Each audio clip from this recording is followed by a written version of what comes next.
Like $1,500. $1,500 off of one freaking client. Yeah. Golly. That was my beach client that drove from the beach to see me. Okay. Well, Yeah. what did they Wow. get done? They just got eyebrows and lips and. So I did her lips, I did her brows, I did a tattoo removal. Yep. $1,500. Yeah. Now can people buy these services as gifts for their wife, for Oh, example? Yeah. You Yeah. get a lot of that. That's how, when I got one of my Georgia clients, the husband bought it for the wife, and that's how I got her. That's Okay. solid. Because Yeah, so Mother's Day's Men coming are up. contacting me for their women. Mother's Day's coming up. Yeah, That it Mother's Day is. coming up. Hey. Yeah, And so they can Mother's Day, promo they could do code. that. That's what I was going to say. They could do the promo code. Yep. That'd be awesome. Awesome. Yep. Yeah, so there's potential for crazy income. And so that's when I was saying $10,000 was gone just for tuition within, the first 60 days, just because the amount. Now, if you don't put effort into it with marketing, and you don't get your name out there, and you don't ask your clients to make a review if they're happy with the services and things like that, and you kind of just are mediocring it, then you're not going to make that. But you have potential to literally be ludicrous with this money, like crazy. Okay, so besides your just word of mouth, what other ways have you used or done marketing? Me, I've done Yelp, I've done Google, I've done Facebook, Instagram, I've done flyers, my business cards at random businesses. I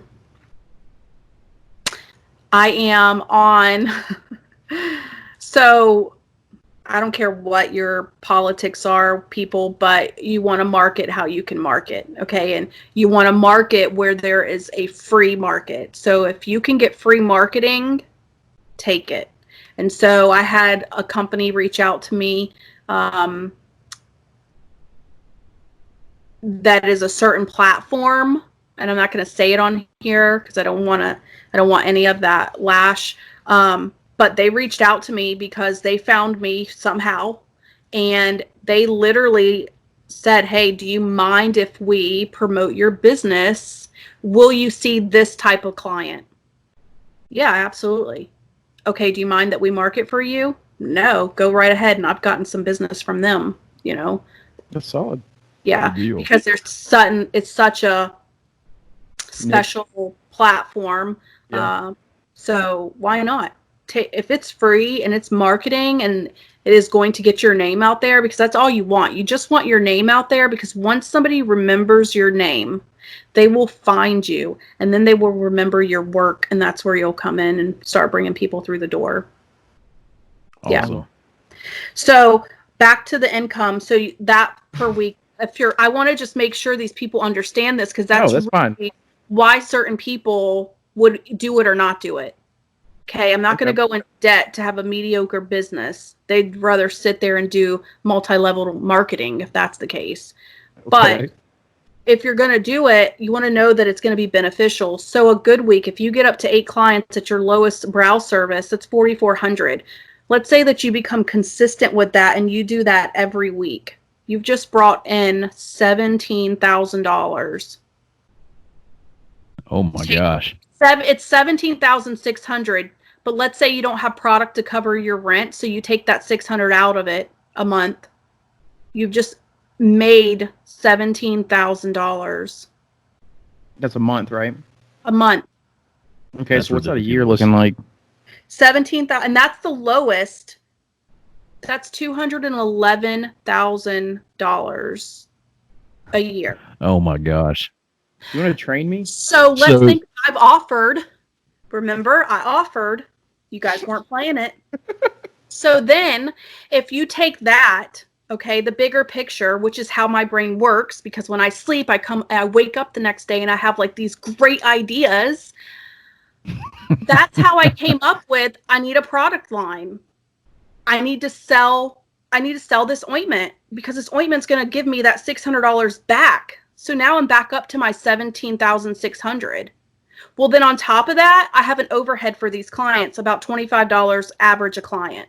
I don't want to give that money away either, and I don't want to put it 100% back into the business, and call it a wash. At the end of the year, I might get some of it back as a write-off. No, I want to see that money now. So what I did is that's how I came up with the hyaluron pen. That is $250 per milliliter. That's how I came up with training. That's how I came up with all of this stuff that is literally just a building block, so that I know that I have other stuff that's going to cover my overhead, that my profit that I make every month is literally just that. It's profit. I don't have to hand any of it over back to my business. Because let's be honest, any business that you go into, any business that, regardless if you're ignorant to the business world, you're just getting started, you have a business degree, you know that usually within the first 5 years, every piece of income that comes in, you're turning it 100% back into that business. Yeah. Right? You really are. I didn't want to be that person, because let me tell you, I'm working 40 hours already with a company, and I want to do something that I don't really have to give money back. Okay? Yeah. Yeah, it's mine, and it's my name, and it's my business. But whatever I make off of these people, I want to be able to take from there and literally dump it into that business savings account or my personal savings account, and know that I'm offering other things that will carry my overhead. Not only carry your overhead, but it gives you that buffer that if something does happen out of that product line or out of that hyaluron pen or out of that training, that's your safety net. You don't have to touch that other account ever. That's awesome. And so that's my goal. I could have been there, have been there, but my thing is right now I want to get debt free. So that's like my goal. And once I'm debt free by the end of this year, even though the Rona, I still feel like I will be on that track still by the end of the year. And then so once that's done by the end of the year, I'm debt free, and I still have my dumping ground for whatever my retirement is, how I'm looking at it. It's not bad. So I wanted to touch on that, because let's be honest. Awesome. Entrepreneurs, people are going to know that. Yeah. Go because you want to make money for yourself. You don't want to work for someone else. And they want to know what the return is. That's what you want to know. Yeah. Really, it's down to money. It's making bacon. Making bacon. Make that bacon. Yeah. So it's that crazy. bread. Good deal. That T-shirt. Yeah. So I just wanted to touch on that, because that's a big pointer for that, for sure. Sure. Yeah. Appreciate it. What about your other services? So my brow's $550, $600, $700. Liner is $450 for your eyeliner, top or bottom. Your lips, depending on if you want a blushing lip, you want full color lip, you want a lip liner. Lip liner $450, full blushing is $450. And then if you want some major saturated cover, I have, which nobody knows about this, it will launch once Rona is done.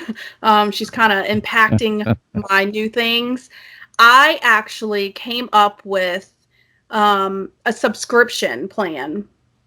And so I'm super excited about that, because that sounds kind of weird, but let's think about it. You go to the gym and you pay a monthly subscription, right? And you get to use that gym as many times as you want. Well, I can do that too. So on certain services that would require them to come more often, they are going to be able to buy a package, a monthly package, that is going to be monthly drafted out of their account. And then they can have a block 1 or 2 days a week that they can go in, and that'll be for them, that they can schedule a touch-up service for more saturated color on their lips. Okay. That is brilliant. Yeah, so I did it with 2 services. I did it with the lips, and I did it with my filler. Because those 2 things are what people, the lips, you're eating, you're drinking, you're kissing, you're doing all kinds of stuff. You got dry lips, chapped lips. Those things tend to, the color will go away really fast, because it'll slough off and go about its business. And then the filler, every few months, people want to add filler back to their cheekbones, their lips, their forehead wrinkles, like wherever. So those are services that they can do, every few months. It's But very much a maintenance package then. it Just is. Yeah. It wow, is. that's awesome. So I'm Subscription. excited because nobody knows about that one yet. So I'm excited to launch that one. But that is what you call residual income that I really don't have to think about it. It's all going to be there. That group of clientele, they're going to be VIP clients and they're going to know their days that they can schedule. And it's literally the packages are going to run from 150 to 250 a month. And so what happens is whatever they want within that month. So if they're a 150 client, they know that they're only going to get like a portion of a service. So like their lip blushed. If they're a 250 client, I mean they have potential to come in and they can come in at least once a month. So yeah, I'm excited about that. That's all That's pretty awesome. awesome. Now when does that go live?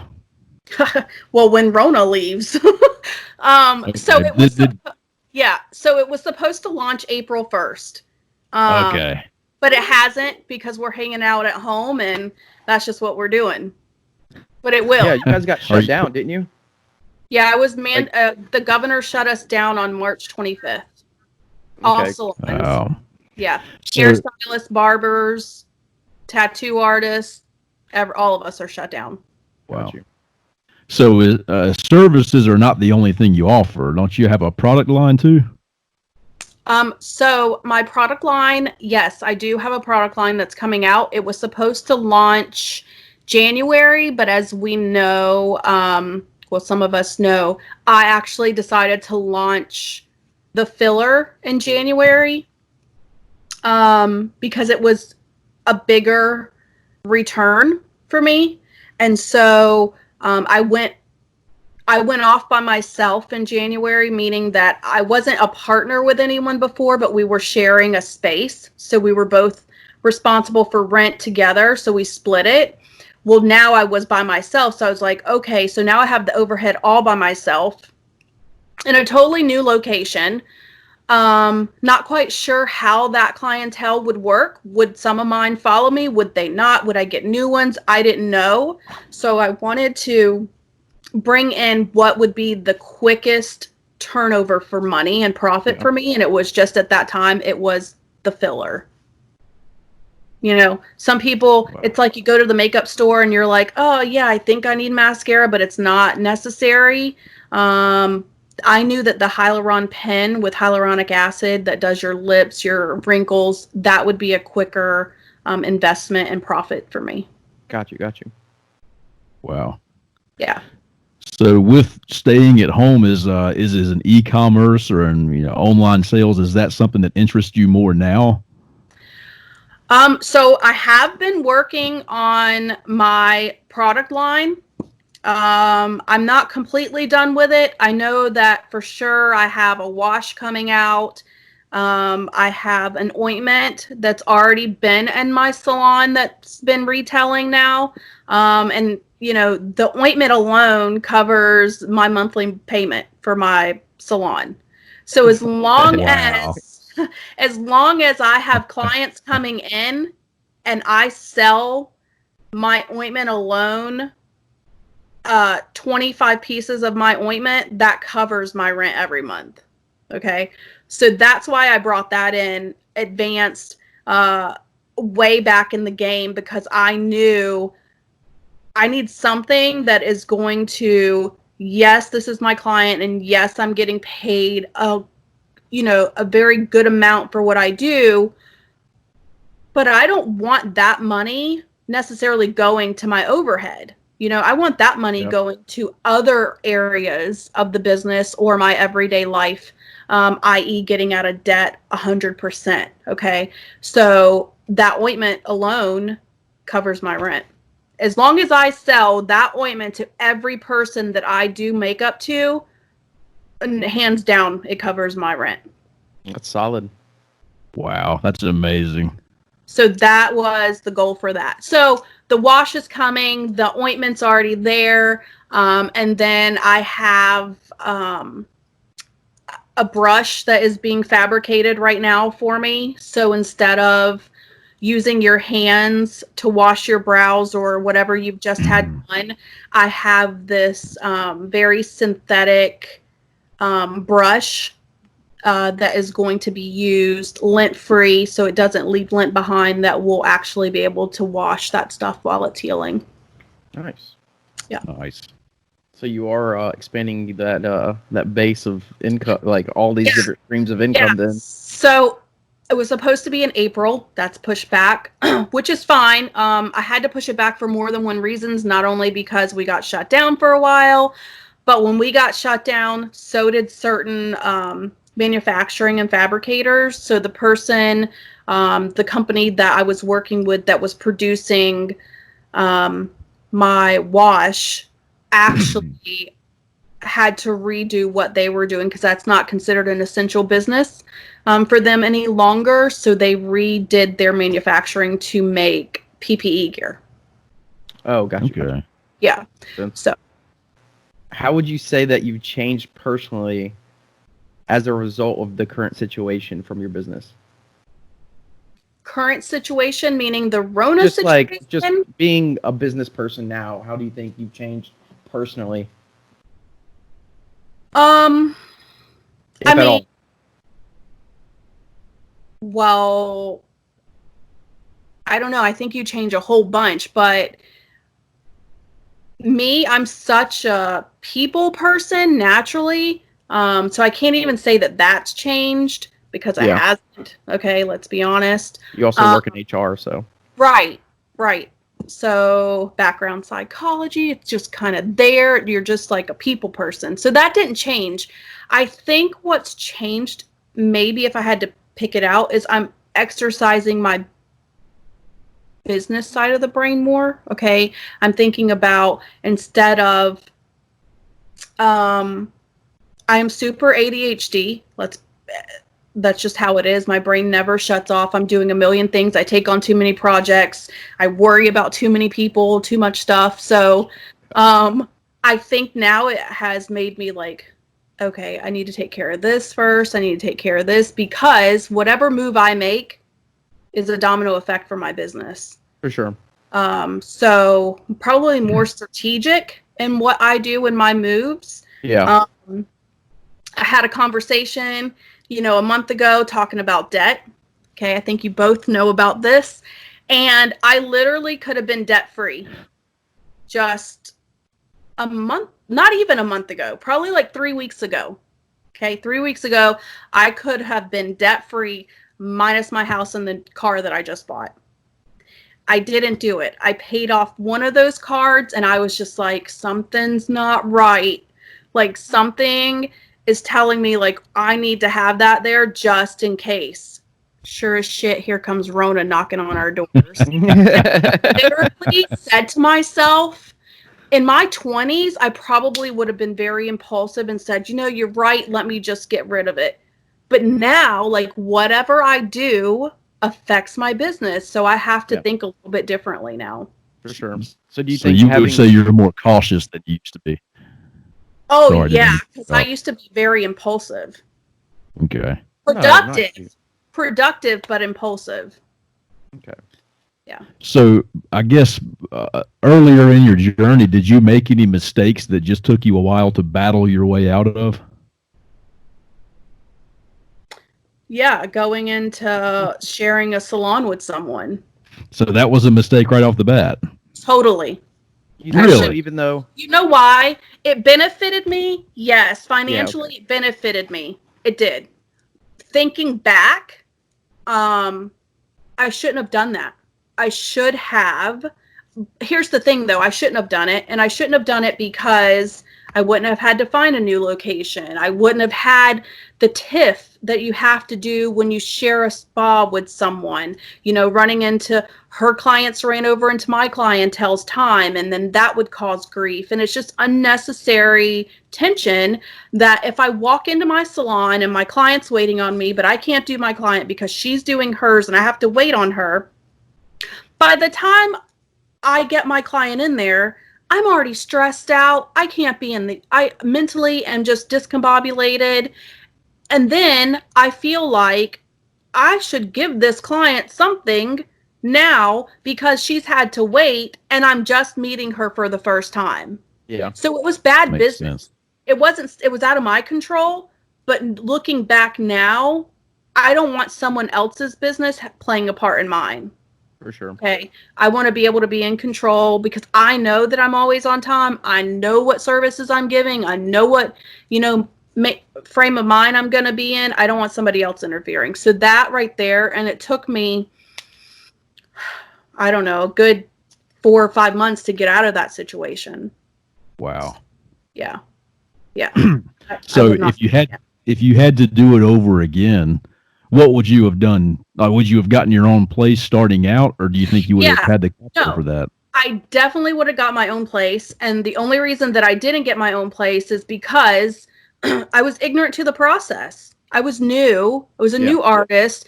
I knew nothing about, the salon business, the spa business. I spent 16 years in plastic surgery and the medical field. But that's a different world when you venture out into the salon world, whether it's spas, whether it's aesthetics. And so I just didn't know. It was just I was ignorant to the process, and that's all it was. It's a trial and error. You learn, you move on, and you keep pushing forward. So hindsight, if I knew back then or had someone that was local that could tell me, hey, no, you could probably get your own place. And me not be nervous about getting my own place because let's be honest, you're new. What if you don't have clients? What if you're not good? That was a possibility. So I didn't know how long it was going to take to build clientele. I know talking to one of my sons, I said, it might take me a year to build up some clientele, or it might take me 2 years. But it didn't work out like that for me. Thank goodness. I really turned over clientele relatively quickly. Solid. Wow. So do you think you would have made progress more quickly if you would have had a very close mentor starting out through all this that had done this before? That's a good one. Yeah, I think so. I mean, I think that any person that you can link up with that is either business savvy or been in this, whether it's they have a salon, might not be the same type of service that you offer or the same type of whatever it is, product that you're producing, whatever the case may be. Yes, linking up with another person that has been there, that knows stuff, that can show you some things, that can cut out some of your mayhem, is absolutely going to benefit you. It could not hinder you, that's for sure. Yeah. All right. Was there? So would you ever? Sorry, go ahead, Trey. Oh, sorry. I was just gonna say, was there ever a time during this whole process where you felt like you were just wanting to quit? Yeah. That's a good one. Yeah. What is that? And what was that? What was the situation that about did it? So I only had one. Okay, and it was a pretty major one, and it was because I was ignorant to the game. Mm-hmm. And when I say that very I'm an open book. I was ignorant to the game because all I knew when I did it is I want to produce these eyebrows. I want to produce this makeup. I want to build my clientele, and that's what I want to do. I want to make a name for the Charlotte and Orlando, make a name for myself in that business. I did not take into account summer. People aren't going to be doing this shit. Yeah. They just aren't. Okay, because they want to be on the beach, at the lake. They want to do vacation, and so you can't swim or do anything for 14 days. You have to come back 6 to 8 weeks or 4 to 6 weeks, depending on what service you're getting for touch-ups. Nobody wants to do that. So over the summer, I was like, done. I said to myself, I was like, because I also had like some personal stuff that happened over the summer where, my mom passed away several years. Well, it's hitting 5 years now that she passed away. My dad passed away 8 months after her. A year and a half later, my only sibling passed away. So that's like my entire immediate family minus my kids are gone. I took care of all of their financial stuff at the end. I did not take into account that I was going to get an unnecessary or unexpected bill from my mom's, estate, that I had to just fork out all this thousands of dollars to. Well, that took my nest egg away. That would be while I'm slow, because I didn't know I was going to be slow. Let's think about this. It was just money sitting there that I could have paid my rent and my overhead with. I had to pay that money. Then summer hits, and I'm like what? Like no. I was stressed out. So I was like, I'm done. Like I am done. But then I was like, your mama didn't raise no fool. Like, heck no, you're not done. So I really buckled down and came up with a different strategic plan to compensate for that short period of time that summer was really kicking my butt. So this year, that won't be happening, okay? That's good. You live in your All learn. right. Yeah. That's why we brought in the hyaluron pen and the filler and all that stuff that you can do in the summer. And that'll keep me afloat for the summer months. And mind you, I'd still have some clients coming in for those tattooing services. Because let's be honest, like the wiser women are not going to be at the beach swimming. Okay. They've done that years ago. They're not doing that now. Okay. Wiser women. Yeah. Love how you They're put that not one. doing it. Yeah. Okay. So I still have some of those. So those will be hit or miss, but my filler is going to roll me through this summer. That's Yeah. good. Yeah. That's good. Do you remember what you were going to say, Jordan? Before that? Oh, yes, I do. I'm glad you said that. So Yeah. going back to the mentoring thing real quick, is that something that you would be open to doing for other people if they wanted to come up and do? Oh yeah. Yeah. Okay. Yeah, absolutely. So, we didn't touch on this. So it was probably a good time to go ahead and bring it up. I started doing my own training academy. Okay. And so that started December. I took on my first client, my first student, got done with her, took on my second student in January. That person is done. I was about to take on another student, and then the week she was signing her contract with me and then emailed me and was like, whoa, like this coronavirus is real. Like, I don't know if I want to hand over this chunk of money just in case. I totally understood. So I told her, I said, hang on, we'll check this out when it's over. So that alone is something else that I'm doing. Come into the mentoring. This one that is going to come on with me. I've been mentoring her. She's in the aesthetic game, so she does. She's an esthetician, and so she does waxing and facials and things like that. But she's not business savvy because she's brand new. So she has definitely been triggering my brain and questioning and things like that. It's good. And how's the whole training thing going? Like, what's that whole business plan look like? You want to know financials, or you want to know the plan? So the business plan is, depending on what services they want to get trained in, I come up with their course. It could be anywhere from a 3-day course to a month or so, depending on the service. I write it up. We do the contract. They pay their money. And then they're getting trained. It's usually because I work full-time in HR, but I also see my clientele 7 days a week. I tend to cater to my clients, so I'm in the salon Monday through Sunday. It really depends. I only, if I had to guess, probably only have 1 day off a week if I'm lucky, and it's usually during the week, so I'm really not ever off because I'm working the other job. So it'll be a weekend, probably a Sunday, Monday thing that I will do this one that's coming up with her. Everybody's schedule's a little differently. Some people work full time, some people don't. So I kind of cater it to what I can do and what they can do. And then I allowed them to come in and shadow me a few times with some clients to get them comfortable, certified them, and sent them on their way. But they have to do something in your site? Do they have to eventually... Oh, yeah, they have to do a live model. Okay, Yeah. cool. Just one, right? Yeah. Well, one per whatever service they're doing. Yeah. Okay. That's cool. What about the financials of that? So the financials are pretty good. Um, so the finance, my seven forms of income is my goal. So depending on what service, let's say that they just want to do liner. Okay, I just want to learn how to do someone's liner. Okay, that's a $1,500 class for 2 days. Oh man, for 2 days. 2 days. Wow.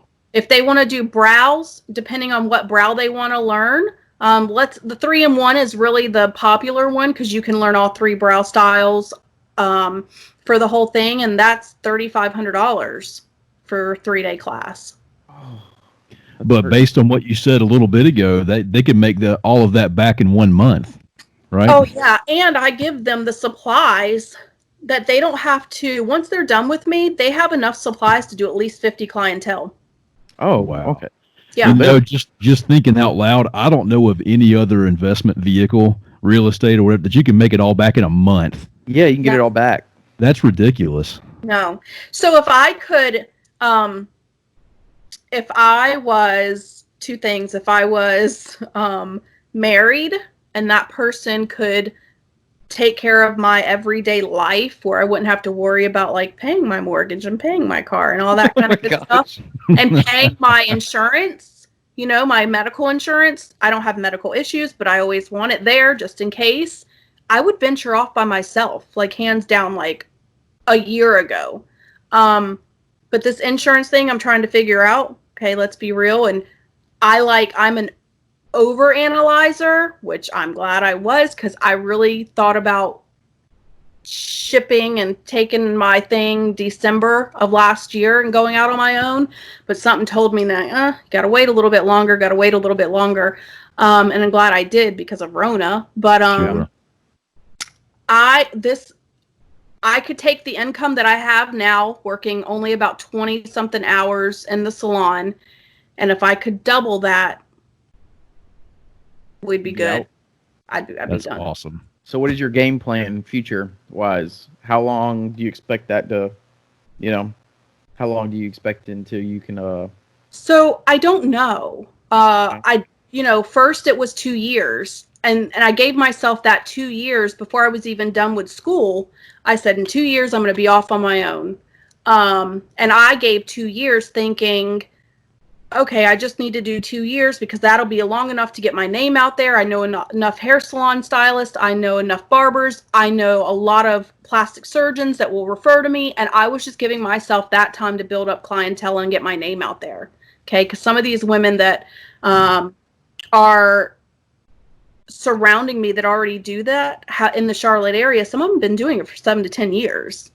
So who am I to come up in their area and thinking that I'm just going to be able to leave and be good?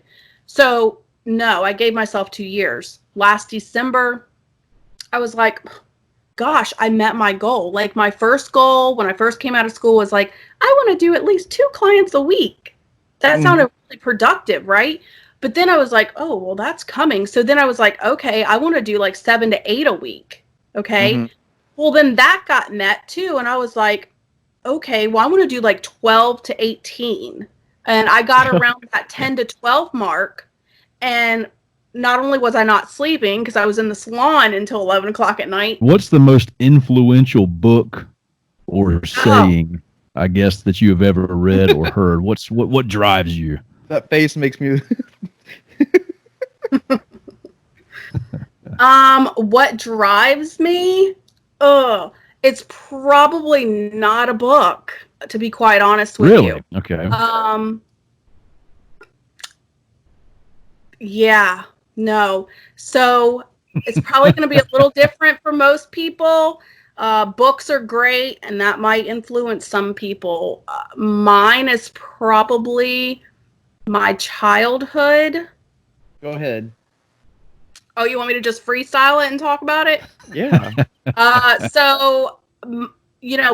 Love my parents. They're both deceased. I gained a lot of things growing up from them that I value, good and bad. With me saying that, my parents were both alcoholics. Okay, they were functioning alcoholics. My mother could probably drink a 250-pound man under the table and still have a normal conversation and walk straight. Okay, that's how much she drank. But with that comes a lot of just not pleasant moments growing up as a child. That when you get two alcoholics together, there's a lot of fighting and bickering and drunk moments that a kid probably shouldn't be exposed to, and I was raised as a single kid, a single child. So I'm from South Carolina. My parents got married. And when I say my parents, I'm referring to my stepdad that raised me since I was 5, moved us to Florida, away from my grandparents, away from my cousins, away from my everything that was normal to me, and brought me to town with just them two. Well, them two were always drunk. So I knew if I ever I used to tell myself this, if I ever get old enough and I have kids, I am never drinking. I'm never raising my kids like this. It wasn't all bad. They had moments when they were sober. They were great. But at 13, I remember saying to myself, if I can get out, and this was when they were really probably about to separate, because their drinking was just so bad. If I could get out of this, and if I ever have kids, I was 13 in my bedroom crying. If I ever have kids, I'm not going to live like this. And sure enough, I have my kids, and I never lived like that. So that was my influence. And I enrolled in college. I worked at J.C. Penney's from like 8 o'clock in the morning until noon every day. I would go to class from 1 to 5 every day. I'd come home, eat dinner, because my dad cooked breakfast, lunch, and dinner. I would eat dinner with my kids, play with them. I would go to bed. I would wake back up by 10:30 at night, and I would work a third shift at a manufacturing company all night until I repeated that process until I graduated college with my nursing degree. Yeah, there ain't Yeah, no book. I could probably write the book, but yeah. That'd be the next stream of income. Book. No book. It's called Real Life. Very interesting. So you mentioned college a minute ago. Knowing what you know now, do you think college is necessary for young entrepreneurs? Uh-oh. Is that worthwhile at all? Necessary. It's necessary. And let me tell you why it's necessary. Is it necessary because that's what you need to spend your money on and that's what you have to do to be successful? Absolutely not. It's necessary for what if something happens and you need something to fall back on?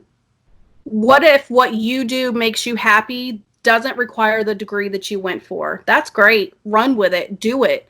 Whatever makes you happy, whatever you want to do that's profitable, and you'll probably make a lot of damn money doing it. But let's say something happens and that part is gone. You need something to fall back on because unfortunately in today's society, if you aren't degreed, you're not getting in the door with a lot of companies. I don't care if you have 10 years of experience of engineering, but you don't have the degree. A lot of companies will not bring you in. So it's necessary in that sense. It's not necessary as it does not play. Well, in the average person, it doesn't play an ounce of what you want to do with your entrepreneurial. With me, it does, just because I come from medical, so I'm already keen to PPE and practicing safe procedures and things like that, and healing and skin and anatomy, and so that works for me. But for the average person, probably not when it comes down to how much money you can make or have potential to make. I just think it's necessary to have a fallback on. That's good. Yeah. Well, I know there's a lot of people that just think that college is not for them and they're going to go. I know that. I've really instilled in my kids, though, early on.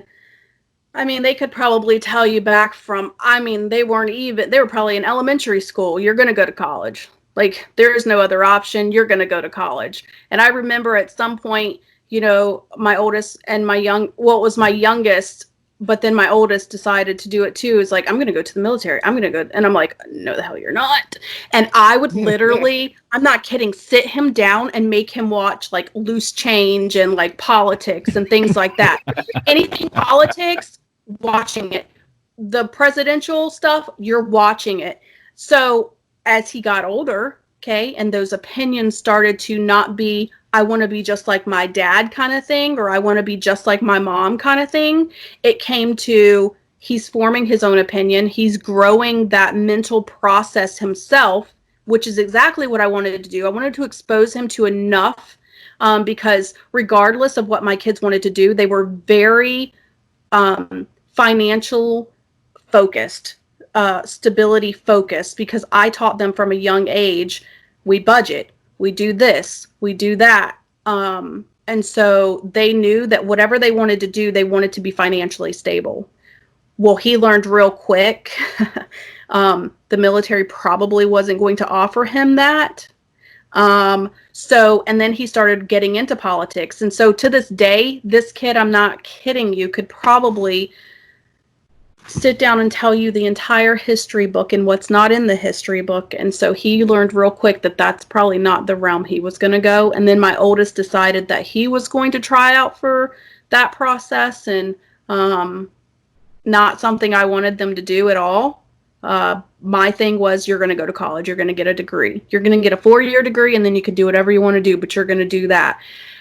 And if they had their choice, they probably wouldn't have done it. I think that they only have done it this long because of me. And I'm okay with that. I have a college graduate now that can go off and do whatever his little heart desires. And the other one's a few months from graduating, and I'm good. Because I know that safety net is going to be there. Fair enough. Yeah.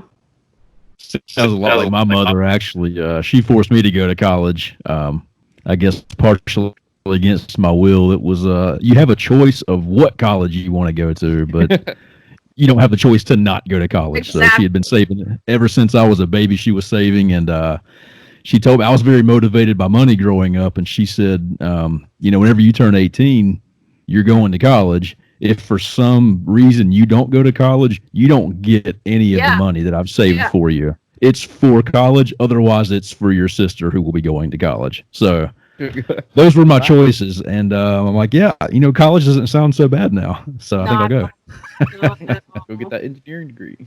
Yeah. Yeah.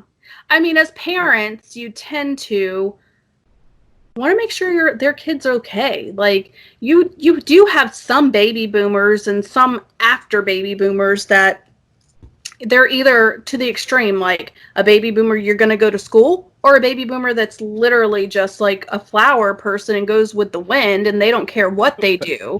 Okay. And then you got the other generation, which is me.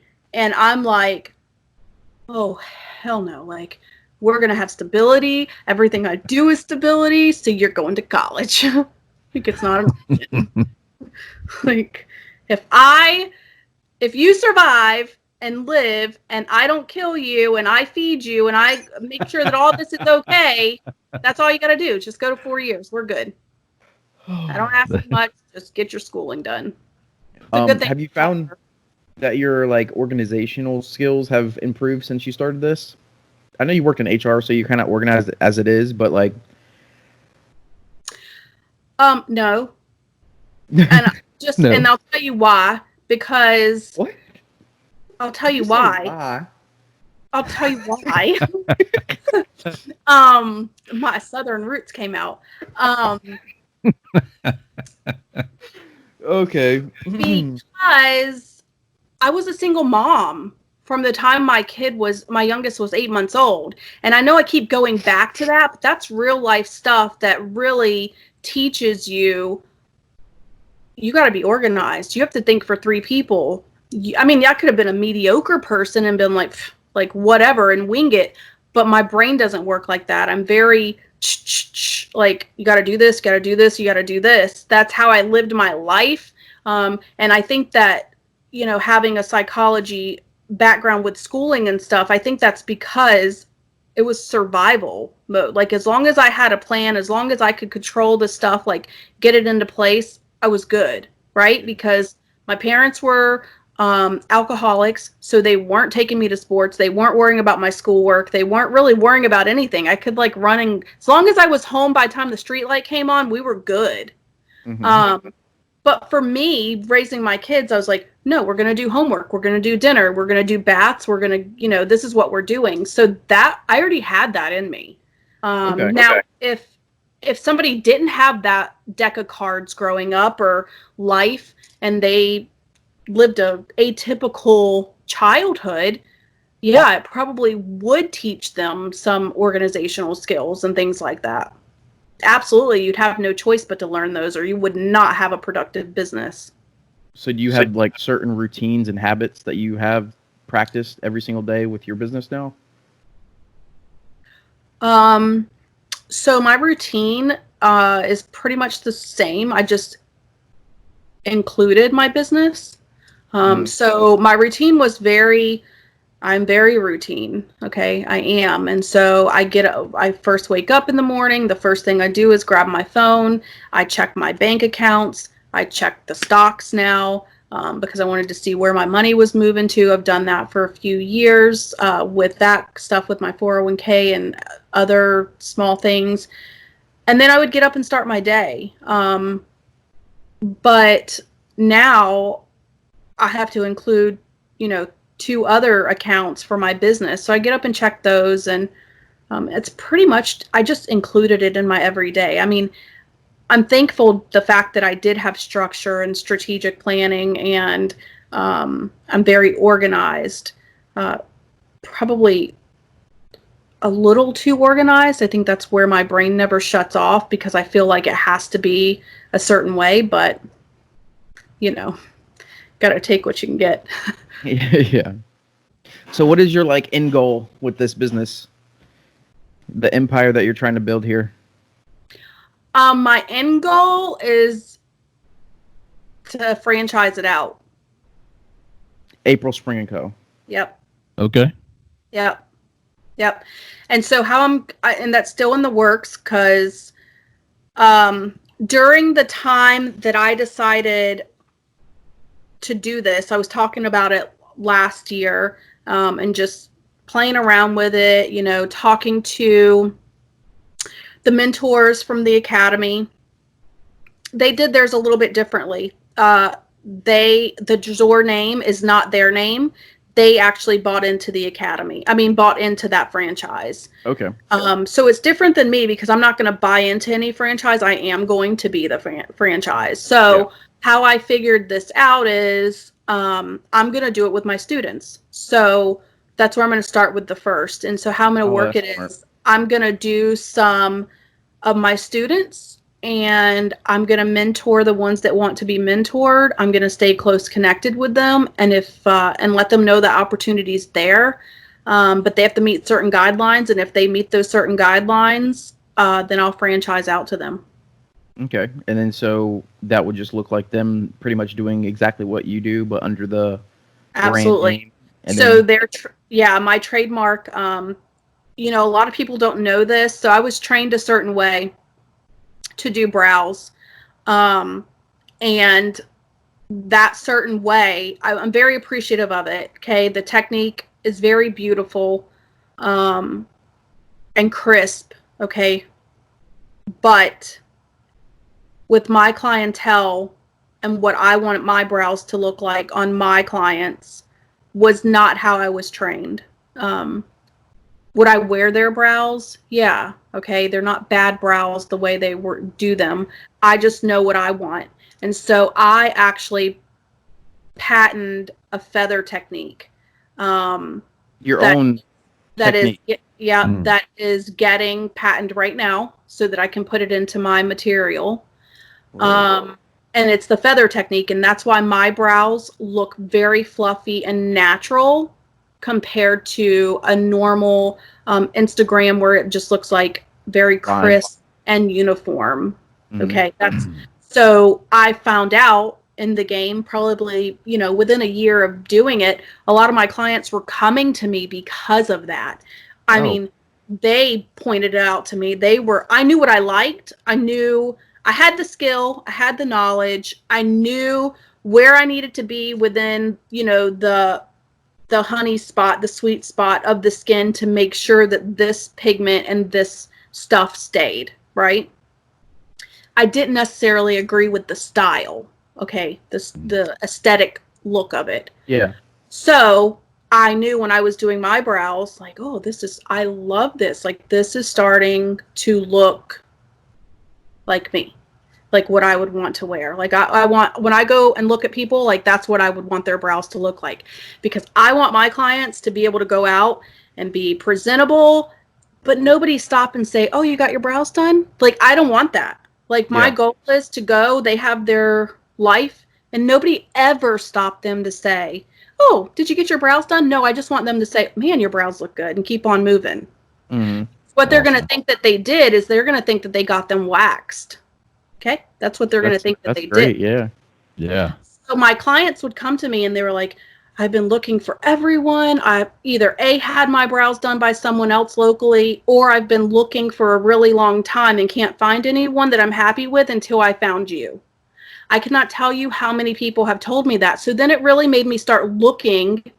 Let me go research what's around me. So I was looking at other artists around me, and they're good. They're like, some of them are really good, but there was a distinct difference between my brows and their brows. Their brows are very uniformed and stroked, and mine are very fluffy and natural. That is so hard for you to find like a real hair versus what I did. And that was my magic spot. So they will have to do that. And if they don't do that technique and they waver or move from that technique in my franchise, then I would pull the franchise from them, and there will be a clause in there for that. So it needs to be an April Spring & Co. eyebrow. Yeah. You're going to brand the eyebrows, I see. Yeah. That's so cool. That is nuts. Because I don't want it to be April Spring & Co. Charlotte, April Spring & Co. Monroe, or April Spring & Co. Matthews, but then you go into those salons and they're totally different. Yeah, you want a uniform. It shouldn't be like that. It could be a different artist, and you could rapport with, I like Monroe's better, I like Charlotte person better, whatever, but it needs to be the same technique. It needs to look the same. It needs to have the same end result. Because that's how I want them to identify my business from somebody else. So now does getting that done, does it hurt? Yeah. So it does. So here's the thing. Does it hurt? Does it not hurt? Do you have a tattoo? Do you not have a tattoo? Yeah, I've had a tattoo. Okay, this is probably going to be, a little bit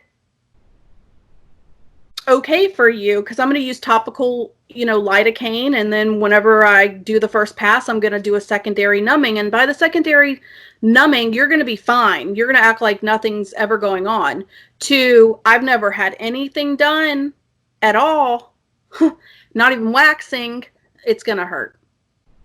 Okay, it's not going to be like so painful that you can't sit there, but it's going to be where you notice that something's going on. But by the time you notice it's going on, that secondary numbing goes on, and then you're good. You're good. Okay. Yeah, it's tolerable. Because it just sounds like something that would be a little intimidating to step into for the first time. Yeah, anytime you hear tattooing and then face, people are like, what? But it's not that bad. Yeah. Yeah. And you're getting it done once for every one. You're only going to touch it one time a year. So one time a year and never have to worry about your brows or liner or lips. You'll be laying there. And by the time you'll be laying there. And by the time it's due for your annual follow-up, it's just like having a baby. You forget the pain, and then you get in it and you're like, man, this is why I didn't do this. And then it'll be over with, and I'll see you next year. Yeah, Trey and I can both definitely relate to that. So I appreciate that analogy. Yeah, appreciate it. Man, shoot, you have all kinds of stuff going on, though. I know. So that's what you got to do. I don't want to be stagnant. I never want to be stagnant, because if I'm stagnant, I'm not learning. And so my brain, the way it works is I always have to be learning something. For sure. Because there's always something to be learned, or you'll be left. And that's right. Yeah. I'm not about that. Yeah, so I tend to have a lot of things going on at one time. Other people look at me and they're like, what are you doing? That's kind of But how I it feel. yeah, but it works for me. That's Like good. how you, with me, it feels like that with me or with yourself. No, you talking is making me feel like, how do you do Yeah, that? yeah. So yeah, even my mentor, they're like, are you sure? I'm like, I'm totally sure. Like, we're good. We're gonna I roll got out. this. I got Got it. it. We got it. Uh, we're good. We're good. Look, I have 2 alive children that I raised by myself. I can handle this other stuff. We're good. That's Okay. fair. So what's the farthest one of your clients has driven or flown to come see you and get your services? Boston. So someone from Ew. Boston came Hmm. all the way down to April Spring and Co. just for Yep. your Just techniques, for browse. just for browse. Just for browse. That's awesome. So Yeah. you've made a big impact, especially here on the East Coast. Then I mean, if it reached someone up there, So I would like to think so. I still have clients from Florida that contact me, Georgia, different parts of South Carolina. I have a Virginia girl. I have a Boston. Um, where else do I have? Of course, I have Florida. But yeah, so whether it's because they see me on social media, this particular person in Boston knew a girl that got her brows done by me that lives here. And she was referred to me and she flew down here for her brows alone. That's crazy. that Yeah. is commitment. Yeah. Gotta That's get great. that patented April Spring and Co. eyebrows. Yeah. I have a girl from Texas, a nurse from Texas. Yeah. That's ridiculous. Okay, Yeah. that's So crazy. awesome. So I'm thankful for sure. Absolutely. Yeah, keep Um, on growing it. yeah. Yeah. That's the plan. So what would you say your biggest social media platform would be for your advertising? I mean, do you show more on Instagram or Facebook, or where are you more So I do active? both. I mean, I have a business page on both. If I had to guess which gets the most hits, it is going to be my Facebook. Um, but I get a good portion from Instagram as well. So, Okay. but if I had to think about when I run my ads, what gets the best return is Facebook. Okay. And we'll definitely link all that in the description of this video so Yeah. everybody can come check out your work and see it firsthand. Yeah. Uh, have you ever had any guys come to salon? Just ask them for a friend, you know. Yeah. So I have. Ridiculous. One what and I didn't talk about the service, but one was for scalp pigmentation that I do. I don't do a lot of it because it's just men are just different. Okay. And so I did one with scalp pigmentation and then I did one with brows. Okay. They're not common. It's not like a weekly thing. No, but yeah, they have. You just make them Okay. look like you have hair. I'm sorry. You make them look like they have hair. Scalp Yeah, so pigmentation. he was balding a little, and so I did scalp pigmentation, so it gives him a hairline and makes him look like he has hair follicles and things like that. Thicker. Okay. Yeah. So if someone had a patchy beard example, like right here where everything doesn't really connect perfectly, is that something that you could fill in on some guys? Yeah, absolutely. Okay. Get out of here. Asking for a friend. How dare you, Trey? How dare you make fun of me? I don't know. I don't think you guys will ever have to have your scalp done just looking at you, but if you did, yeah, that's something that you could do. Well, That's becoming really popular, though, scalp pigmentation, whether it's for alopecia patients, whether it's for men. That's becoming a big thing now. The only thing is that it's an 8-hour procedure. geez. So that, yeah, they have to be committed. Really? Is the scalp more sensitive to that type of procedure than other parts of your face? No, your brows are the most brutal. Really? Brow? Yeah. Yeah. It's on your bone. Mm-hmm.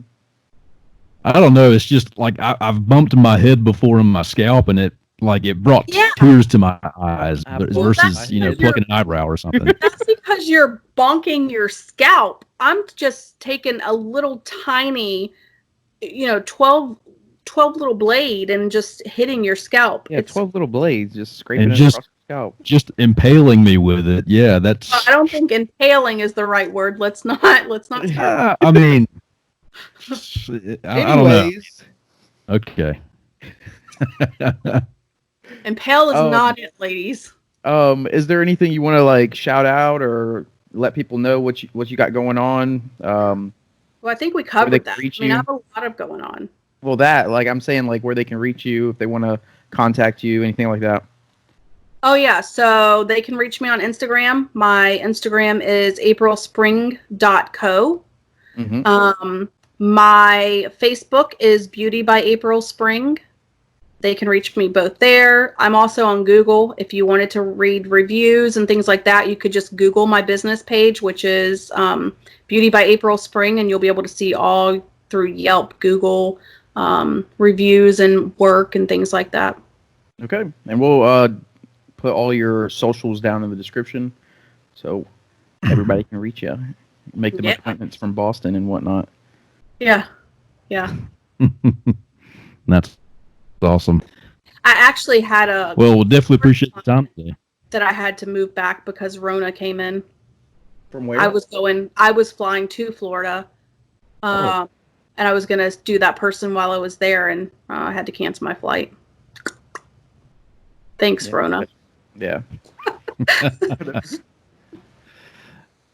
Well, sweet. I mean, maybe it should have been like Croton or something instead of everything is like Mother Nature female. Rona is a female. Like, can we get like a Tom or something in here? Croton. Croton, like, damn Ton. Isn't that a Volkswagen? I mean, I A don't know. Proton or something? Or Crouton. a crouton? Oh, it's I good. do have one request, though. Can you run a Makin Bacon special promo? So anybody that sees you from this show, can they get a shout out, or can they get some kind of promo Yeah. code? The discount? So we could do what do y'all want to call it? You want to do Makin Bacon 300? So any service that they want to get, I'll do for 300. Okay, that's solid. That's fair. What do you think, Trey? Heck yeah, that's really Makin good. Bacon Nice. 300. Making Good deal. Bacon 300. Yeah, that So could you take got off to some hear it solid first. money. Yeah, that's Yeah. a big discount. Uh huh. Yeah, it is. You want us to put it in the description, or have people have Yeah, to go watch ahead. it? No, Okay. you can't. Yeah. Okay. Makin Bacon Awesome. 300. Sounds We'll Or good. we could do Makin Bacon 1 and 300's fine because that's a bigger discount for them. One for like what? Like being one, your guest one. Oh, yeah, that too. Well, no, 300's good. Yeah. All Like right, the we'll do that. 100. And then what we'll do is we'll do a we'll probably send you a clip or something if you want to shout out the video on your Instagram and socials. Yeah. And then you can, get everybody swimming along. Take a thumbnail and then I'll do it on Everybody smiles. yeah. Take it. We should have had bacon. Oh, Yeah. oh, that's one thing that's going to be different now that we're not like in-house studio. Yeah, well Yeah. you just got one or the other every other show somebody's got to do it. Gotta have a bacon strip in the background somewhere. So, anything else? Think that's it for my brain. All right. We see how it jumps around a little bit. Huh? Hey, it's all right. We got editing. All We can right, just pop. Push it You might together. not want to edit some of it because other people are not going to always be just like, that's how a lot of people in business or entrepreneurship, that's how their brains work. I know, but for a video's sake or Oh, well, yeah, podcast sake, you might Don't want to cut it listen to it in stuff. chronological order. maybe. Well, we're going to rely on our viewers to help us out some too, Yeah. to tell us what they want to see, and we already know we're going to make some mistakes, like we said in our background video. Where we made yeah, a you so, should you know, do the blooper of us trying to get the volume and the microphone. That's what you should do. Oh, I recorded that one. Oh, that's great. Yep. It's nice, and it's for sale to the highest bidder. So, Gosh. so I hope everybody out there has enjoyed this video. Please subscribe to our channel because we're going to have more guests, and we're going to learn a lot more on people who have started businesses and who are making bacon and getting bread and doing other very interesting things. So, And click that like button. Like you like that? You like that? very clever. You found a new tool. That's right. All right, guys. Well, thanks so much, and Yeah, we'll thank you. see you back here next time. Bye, Bye, y'all. guys. Thanks.